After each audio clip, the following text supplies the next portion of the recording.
سلام. میخوام یکی از عجایب هفت‌گانه رو نشونتون بدم. واقعا بی‌نظیره. فکر نمی‌کردم انقدر زیبا و قشنگ بشه. تو مسیر خور به طرف بیابونک یه قسمتی بود که بهش میگفتن آبشار نمک. من فکر نمی‌کردم نمکم به آبشار داشته باشه و واقعا وقتی اومدم اینجا رو دیدم به عظمت خداوند پی بردم که چگونه از اینجا داره نمک از دل کوه میاد بیرون. چقدر زیبا و قشنگه، چقدر بی‌نظیره.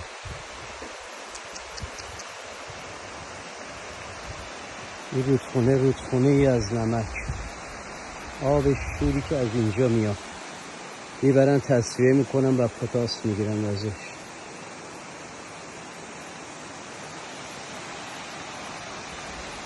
عظمت خداوند، لا اله الا الله.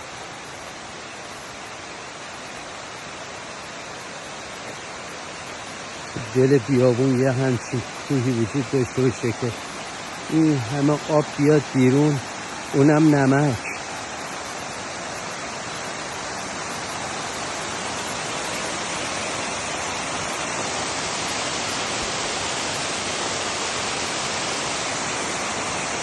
خدای عظمتش رو شکر.